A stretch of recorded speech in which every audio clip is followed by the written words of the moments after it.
This week's parsha is Parshas Chukas. Parshas Chukas begins with the idea of sacrificing a red heifer. This red heifer is completely red-haired. It has never borne a yoke. It's very young, and the animal is then taken and it is sacrificed. It is then burned. It is with the burning. It is burned with cedar wood, with hyssop grass. Cedar is the highest. Hyssop is the lowest, and a scarlet thread. And these three things are remembrances of the golden calf, which this helps to also atone for. The red heifer is burned. The ashes are collected. The ashes are mixed with water, and then someone has the impurity of the dead can be purified. What's the impurity of the dead? If someone is involved in the mitzvah of burying someone, they touch a mace, a dead body, and they become impure from the dead body. Even though this is a mitzvah to bury the deceased, but at any time, someone who goes to a cemetery becomes tomas hames, the impurity of the dead. Someone who is in a house or a hospital or a building that has a dead body in there, they become tomas hames, the impurity of the deceased.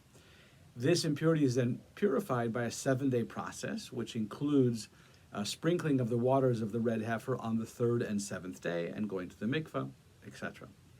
What's unique and interesting about this mitzvah that makes it stand out is that it has the power to purify someone who is tumah from the highest level of tumah, tomas hames, and yet the people involved in the shechting, in the slaughtering, in the sacrificing, in the ashes, including even just carrying the water with the ashes in it, all of those become impure.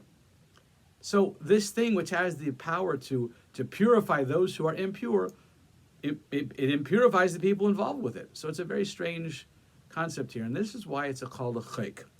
A chayk, there's 3 different types of laws in Jewish law.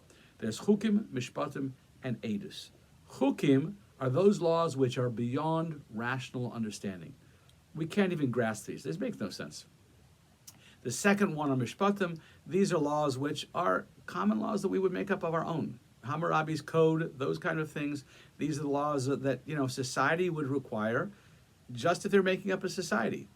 And then the third category is Edot. These are commemorative laws, the laws about Passover, the laws about Shavuos, the laws of Sukkot. These are laws that help us remember our past and commemorate our past. These are Edot.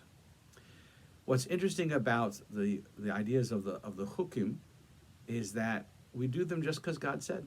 That's the only reason.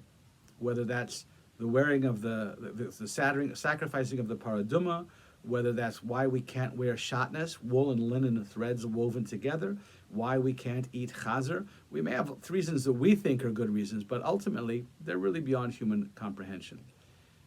The benefit of the Chukim, of learning how to fulfill the mitzvahs of Chukim, is that these are the ways that we should do all of the mitzvahs. The Mishpatim and the Edot, we should all do them just because God said so. In fact, when it comes to a litigation between 2 Jewish people, should we go to a secular court when the same case is going to be the same thing if we go to a Jewish case or Jewish court or a secular court? Should we go to a secular court? The answer is no. Because the secular court may come up with the same decision, but they're not doing it because that's God's law. There's a specific sanctity and specialness that comes with going to a Jewish court for litigation because their laws are based on divine will. And at the end of the day, that's what all of this is about, is the divine will. What does God want from us, and how can we best perform it?